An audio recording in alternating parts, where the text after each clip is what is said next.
हाय। हम लोग class tenth के हिस्ट्री को कंटिन्यू कर रहे हैं। क्लास टेंथ का नेशनलिज्म इन इंडिया जो चैप्टर है हम लोग उसको शुरू किए थे और ऑलरेडी 3 वीडियो इस पर बना चुके हैं। पार्ट वाइज वीडियो बना रहे हैं। एक बार आपको एक वीडियो में रिवीजन भी हम करवा देंगे और आज 4th पार्ट है हमारा, 4th वीडियो बन रहा है। तो थर्ड पार्ट 3 पार्ट इससे पहले बन चुका है। आप लोग उसको वहाँ जा कर के देख सकते हैं, जो प्ले लिस्ट में जा कर के, नेशनलिज्म इन इंडिया के प्ले लिस्ट में।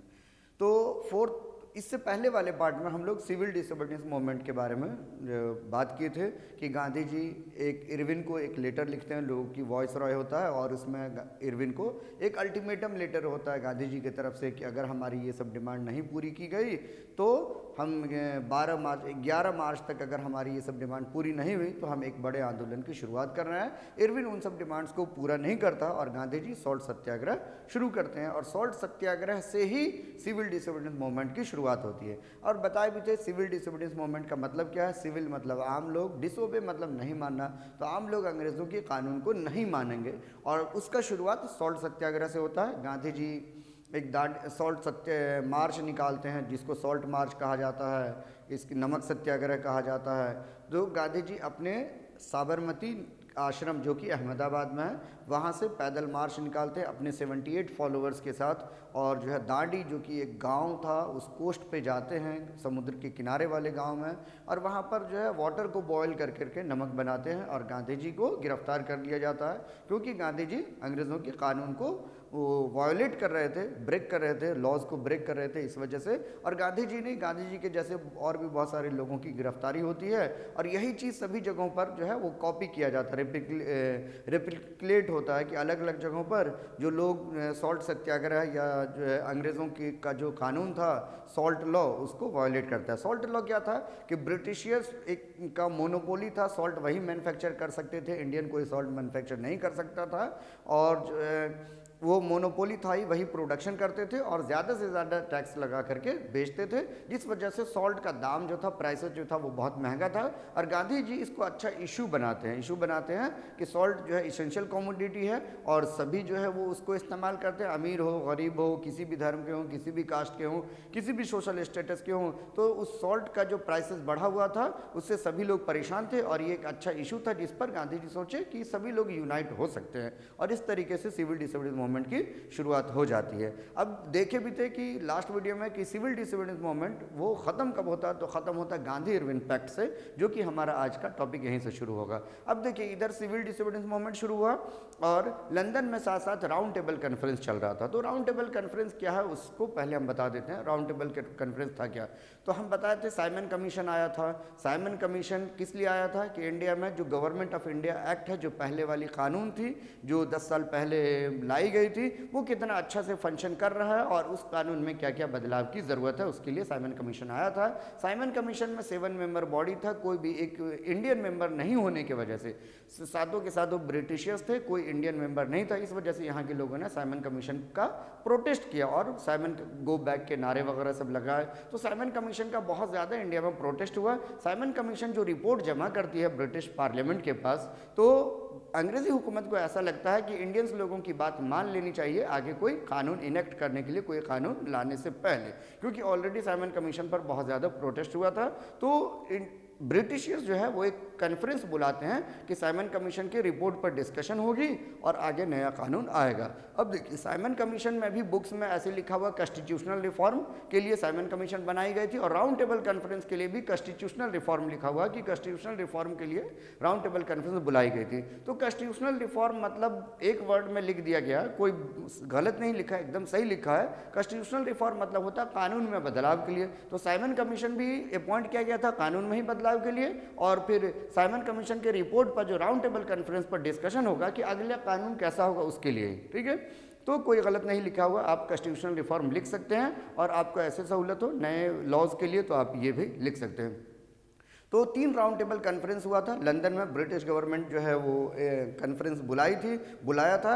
और 3, एक होता 1930 में, दूसरा होता 1931 में और तीसरा होता 1932 में।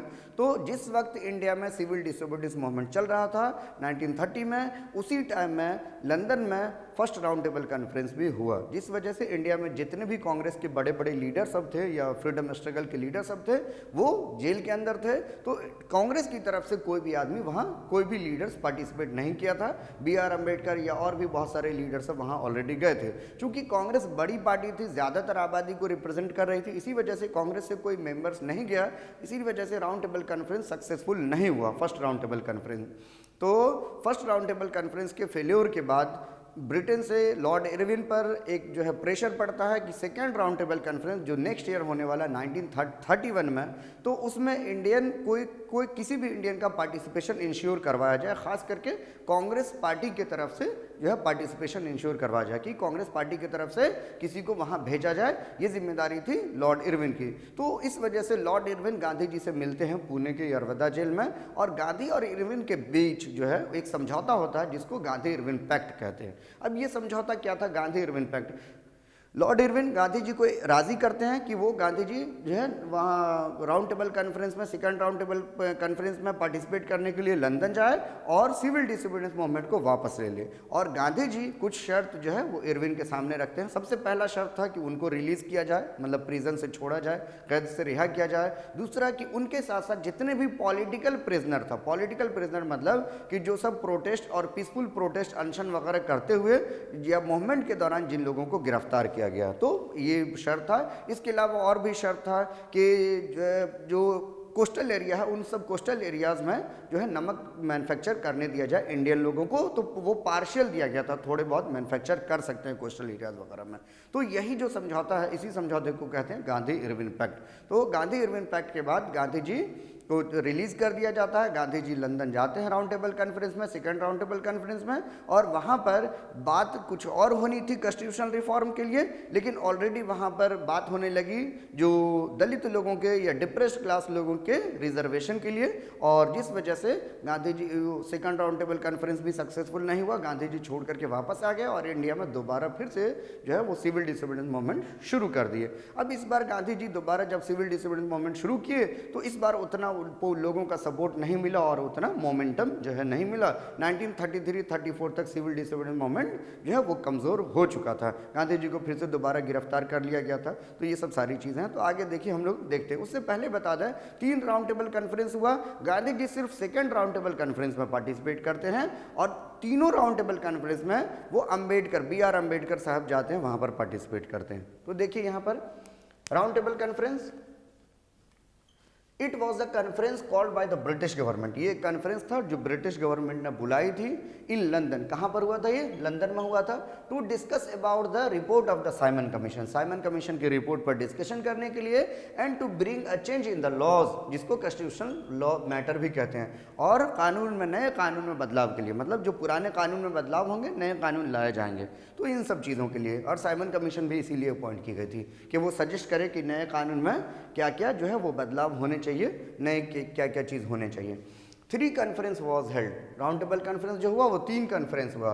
First round table conference RTC लिख दिया, राउंड टेबल कॉन्फ्रेंस है ये। सेकेंड राउंड टेबल कॉन्फ्रेंस और third round table conference. First round table conference 1930 में होता है, सेकेंड राउंड टेबल कॉन्फ्रेंस 31 में, थर्ड जो है 32 में।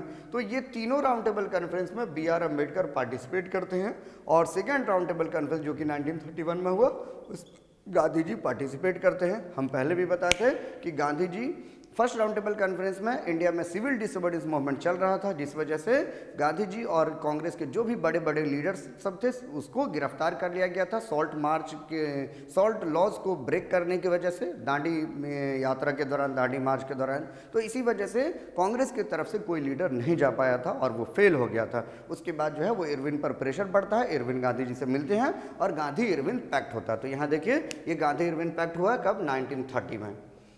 ऑन 5 मार्च 1930, बोला जब 5 मार्च 1930 को Lord Irwin and Gandhi ji agree to sign pact known as Gandhi Irwin pact. बोला 5 मार्च 1930 को गांधी जी एंड इरविन के बीच जो है वो समझौता होता है, जिसको गांधी इरविन पैक्ट कहते हैं, in which Gandhi ji agree to participate in the second round table conference and called off the civil disobedience movement. बोला जाए जिसमें गांधी जी एग्री होते हैं सेकेंड राउंड टेबल कॉन्फ्रेंस को जो है सेकेंड राउंड टेबल कॉन्फ्रेंस में पार्टिसिपेट करने के लिए और सिविल डिसोबीडियंस मूवमेंट वापस लेने के लिए। नेक्स्ट क्या है, Gandhi ji went to participate in the second round table conference. Gandhi ji second round table conference के लिए लंदन जाते हैं, but had to return disappointed, लेकिन निराश होकर के वापस आना पड़ जाता है। वो निराश होकर के वापस इसलिए आना पड़ जाता है क्योंकि वहाँ पर B.R. अम्बेडकर साहब डिप्रेस्ड क्लास के लिए, दलित लोगों के लिए सेपरेट इलेक्टोरेट की डिमांड कर रहे थे और ब्रिटिश हुकूमत उन सब चीज़ों पर डिस्कशन कर रही थी। और फाइनली जब गांधी जी इंडिया आ जाते हैं, second round table civil disobedience movement दोबारा शुरू कर देते हैं, तो वो राम से मैकडोनाल्ड जो वहाँ का प्राइम मिनिस्टर हुआ करता था, वो B.R. अम्बेडकर साहब की जो डिमांड थी सेपरेट इलेक्टोरेट दलित लोगों के लिए, उन डिमांड्स को मान लेता है और जिसको मैकडोनाल्ड अवार्ड कहते हैं या कम्युनल अवार्ड भी कहते हैं। मतलब डिप्रेस्ड क्लास या दलित लोगों का अपना अलग से इलेक्शन होगा, ठीक है। तो सिर्फ डिप्रेस्ड क्लास लोग ही, दलित लोग ही अपने दलित लीडर को चूज करेंगे जो दलित लोगों को रिप्रेजेंट करेगा।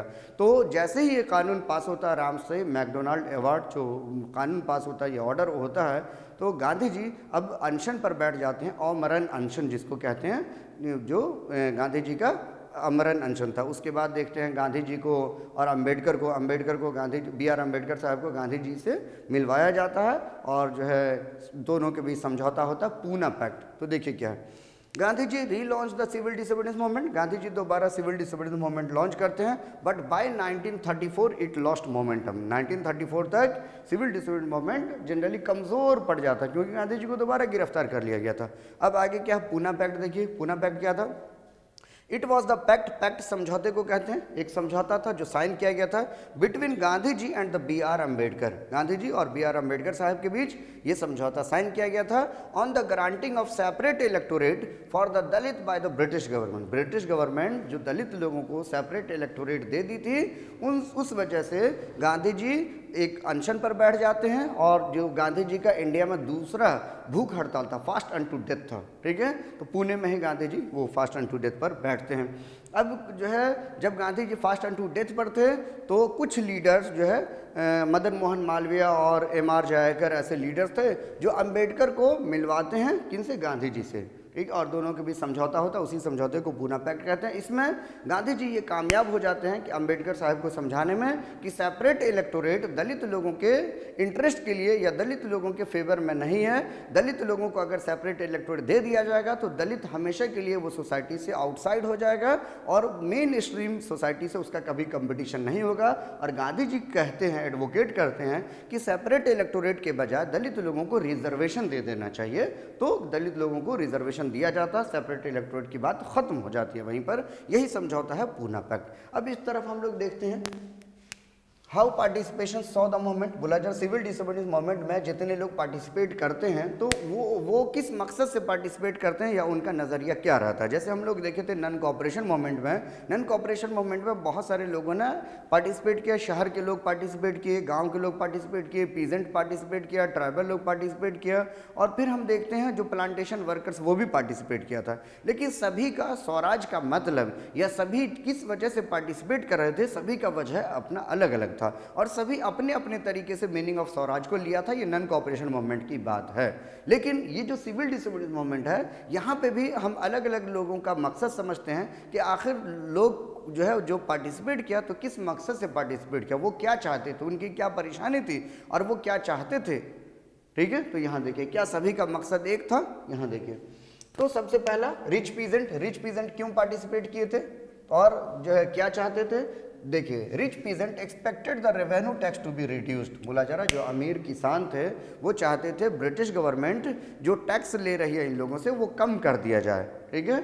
When the British refuse to do so, जब अंग्रेज इस चीज़ों से मना कर देते हैं, they did join the movement. इसी वजह से ये लोग जो है ना पार्टिसिपेट करते हैं सिविल डिसोबीडियंस मूवमेंट में अंग्रेजों के खिलाफ, क्योंकि टैक्स कौन वसूलता था, अथॉरिटी में ब्रिटिशियर्स थे तो किसानों से अच्छा खासा पैसा टैक्स वसूला करते थे जो रेवेन्यू टैक्स कहते हैं। और जो है रिच पीजेंट चाहते थे कि टैक्स में रियायत की जाए, टैक्स रेट थोड़ा कम कर दिया जाए, लेकिन ब्रिटिशियर्स इनकी बात नहीं मानते हैं तो ये लोग बढ़ चढ़ करके सिविल डिसोबीडियंस मूवमेंट में गांधी जी का साथ देते हैं। ठीक है। आगे देखिए, पुअर पीजेंट क्या चाहते थे, जो गरीब किसान थे, जो थोड़े गरीब पीजेंट थे, वो क्या चाहते थे। The poor peasant wanted the rent of land be remitted, मतलब पुअर पीजेंट चाहते थे कि इनसे जो शेयर लिया जा रहा है, क्योंकि पुअर पीजेंट के पास अपनी खुद की ज़मीन होती नहीं थी, तो अंग्रेज़ों की ज़मीन पर ये काम करते थे, जो उसके बदले इनको रेंट देना पड़ता था, शेयर देना पड़ता था। तो ये चाहते थे कि उनका जो शेयर है, रेंट है, ठीक है, वो माफ़ कर दिया जाए, क्योंकि बहुत सारे जगहों पर अक्सर क्रॉप फेल वगैरह हो जाता था, लोगों की इतनी कंडीशन नहीं होती थी कि वो टैक्स जमा कर पाए। तो ये जो है वो चाहते थे, रेमिशन चाहते थे कि उनको माफ़ कर दिया जाए टैक्स के तौर पर जो उनसे शेयर लिया जा रहा है। अब आगे देखिए, Congress was unwilling to support the no rent campaign. बोला जरा, कांग्रेस नहीं चाहती थी कि पुअर पीजेंट का ये जो डिमांड था कि इनसे रेंट नहीं लिया जाए, कांग्रेस ये इसको सपोर्ट करना नहीं चाहती थी, क्योंकि रेंट जनरली लेते थे ज़मींदार या अमीर पीजेंट, वो अंग्रेज़ों को देते थे। तो अगर जो है ना कांग्रेस जो है पुअर पीजेंट के डिमांड्स को मान लेती, तो कहीं ना कहीं जो ज़मींदार थे या फिर जो है रिच पीजेंट थे, वो नाराज़ हो जाते। तो कांग्रेस नहीं चाहती थी, due to the fear of the upsetting of the rich peasant and the landlord. जो क्योंकि ये टैक्स वसूलते कौन थे या रेंट वसूलते कौन थे इन लोगों से, रिच पीजेंट वसूलते थे या लैंडलॉर्ड वसूलते थे। तो यही बात है। अब देखिए, बिजनेस क्लास क्यों पार्टिसिपेट किए थे इसमें, सिविल डिसोबीडियंस मूवमेंट में। तो हम क्या बताते हैं, फर्स्ट वर्ल्ड वॉर के दौरान जो ब्रिटेन की जो इंडस्ट्रीज फैक्ट्री सब थी, वो बहुत बिजी थी, वॉर मटेरियल सप्लाई कर रही थी। यहाँ तक कि इतना डिमांड था वॉर मटेरियल का कि ब्रिटिश की इंडस्ट्रीज या ब्रिटिश इंडस्ट्रियलिस्ट इंडिया में लोगों को एडवांस दिया करते थे और जो है यहाँ पर प्रोडक्शन करवाते थे, जिस वजह से इंडिया में जो इंडियन इंडस्ट्रियलिस्ट थे उस ज़माने में छोटे मोटे, वो अच्छा खासा पैसा कमाए थे, बहुत डिमांड था। वो इंडिया के लिए भी सामान बना रहे थे, इंडिया की डिमांड के लिए भी बना रहे थे, यहाँ के लोगों की ज़रूरत के हिसाब से भी, इसके अलावा ब्रिटेन भी भेज रहे थे और ब्रिटेन का वॉर मटेरियल भी जो है वो बना रहे थे। लेकिन जब वॉर ख़त्म हो गया तो इन लोगों के पास काम बचा नहीं, फिर से ब्रिटेन की इंडस्ट्रीज़ में जो सब सामान बनती थी वो इंडिया में फ्लड होने लगा, इन लोगों की उतनी बिजनेस वगैरह सब चली नहीं, तो इस वजह चल नहीं रही थी, इस वजह से ये लोग जो है वो पार्टिसिपेट करते। देखिए, after the war their huge profit were reduced. War के टाइम में अच्छा खासा प्रोडक्शन किए थे, यहाँ के लिए भी प्रोडक्शन किए, इंडियन मार्केट्स के लिए भी प्रोडक्शन किए और यूरोप के लिए भी प्रोडक्शन किए, क्योंकि यूरोप की इंडस्ट्रीज फैक्ट्रीज वॉर मटेरियल सब बना रही थी, बूट्स बना रहे हैं, ड्रेस बना रहे हैं, इसके अलावा वॉर इक्विपमेंट्स बना रहे हैं, वेपन्स वगैरह सब बना रहे हैं। तो इस वजह से यहाँ के लोग अच्छा, यहाँ के इंडिया के जो इंडस्ट्रियलिस्ट थे या बिजनेस क्लास थे, वो अच्छा खासा पैसा कमाए थे। ठीक है, they wanted protection against the import of the foreign goods. ठीक है, मतलब बिजनेसमैन चाहते थे कि जो है इंडिया में ब्रिटेन से किसी तरीके की कोई सामान ला करके नहीं बेचा जाना चाहिए, और इसी वजह से ये कांग्रेस को साथ दे रहे थे या सिविल डिसोबीडियंस मूवमेंट में पार्टिसिपेट कर रहे थे। अब देखिए, वुमेन्स का पार्टिसिपेशन कैसा था। तो ये सिविल डिसोबीडियंस मूवमेंट के लिए ये बहुत ही रिमार्केबल चीज़ है कि पहली बार ऐसा देखा गया कि वुमेन्स बहुत बढ़ चढ़ करके हिस्सा ली। गांधी जी के सॉल्ट मार्च के दौरान देखा जाता है कि वुमेन्स बड़ी तादाद में अपने घर से निकली गांधी जी के कॉल पर, और जो है गांधी जी इस तरीके का जो है स्लोगन भी दिए थे, service to nation is the service to god, इस तरीके से कि अगर आप जो है देश के लिए सेवा कर रहे हैं तो गॉड की सेवा कर रहे हैं, इस तरीके से आपकी असली ड्यूटी है कि अपने नेशन को सर्व करें, इस तरीके से। तो बड़ी तादाद में वुमेन्स वगैरह आती थी, गांधी जी को सुनती थी और गांधी जी के साथ पार्टिसिपेट हो जाती थी किसमें, सॉल्ट मार्च में। तो वुमेन्स का पार्टिसिपेशन बहुत रिमार्केबल है। Womens participated in the protest in large number. Womens जो है वो बढ़ चढ़ करके प्रोटेस्ट में हिस्सा ली थी बहुत बड़े तादाद में। They participated in protest marches, manufactured the salt and picketed the foreign cloth and liquor shop. बोला जा रहा है कि वो पार्टिसिपेट की प्रोटेस्ट में, जो गांधी जी की पैदल मार्च थी उसमें भी पार्टिसिपेट की, सॉल्ट मैन्युफैक्चर भी की, and the picketed the foreign cloth, और जो फॉरेन क्लोथ था उसको वो एक जगह इकट्ठा करके बर्न कर दी और लिकर शॉप वगैरह को भी लूट ली। इस तरीके से जो इन सब चीज़ों में, लिकर में या फॉरेन क्लोथ में जो कारोबार कर रहे थे, जो ट्रेड कर रहे थे, उन सबको ये लूट ली और उन सब के बिजनेस को जो है या क्लोथ को, इन सब चीज़ को जला दी। ठीक है, अब देखिए, they came up in the large number on the call of the Gandhi and joined in the salt march. वो बड़े तादाद में गांधी जी के कहने पर, गांधी जी की आवाज़ देने पर वो अपने घर से निकली और जो है ना वो सिविल डिसोबीडियंस मूवमेंट में या सॉल्ट मार्च में हिस्सा ली। अब पार्टिसिपेशन ऑफ मुस्लिम देखिए, मुसलमानों का पार्टिसिपेशन कैसा था। तो large section of Muslim didn't participate in the civil disobedience movement. ये बहुत इंपॉर्टेंट है। अगर आपको स्टेटमेंट में पूछ दिया जाएगा तो मुश्किल हो जाएगा, लेकिन आपको याद रखना है कि सिविल डिसोबीडियंस मूवमेंट में जो मुस्लिम थे वो बढ़ चढ़ करके हिस्सा नहीं लिए, ज़्यादातर मुस्लिम इसमें पार्टिसिपेट नहीं किए। उसके पीछे वजह था, उसके पीछे वजह है कि मुस्लिम लीग जो है वो मुसलमानों में अपना ग्राउंड बना रही थी, और जो हिंदू मुस्लिम माहौल हो चुका था, और जो है ना तो मुसलमानों का एलाइनमेंट कहीं ना कहीं मुस्लिम लीग की तरफ था।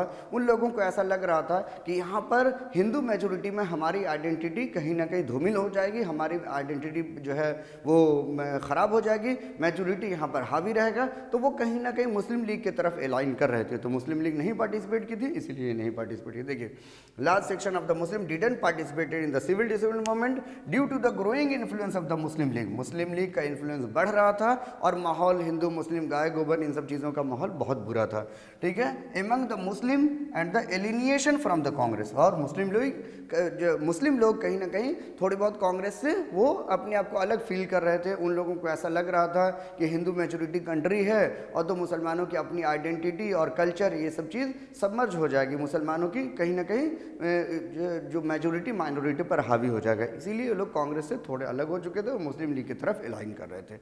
अब हम लोग जो इसके बाद जो हमारा नेक्स्ट टॉपिक है कि ये आज के लिए इतना ही काफ़ी है, लेकिन नेक्स्ट टॉपिक में हम लोग लिमिटेशन क्या था सिविल डिसोबीडियंस मूवमेंट का, फिर गवर्नमेंट ऑफ इंडिया एक्ट आया, फिर 1942 में क्विट इंडिया मूवमेंट, गांधी जी का अगला जो सबसे बड़ा आंदोलन था, इन सब चीज़ों को कर करके इस चैप्टर को ख़त्म कर देंगे। तब तक के लिए आप बने रहिए। अगर आपको वीडियो हेल्पफुल लग रहा है तो अपने दोस्तों को शेयर कीजिए, लाइक कीजिए, सब्सक्राइब कीजिए। Thank you.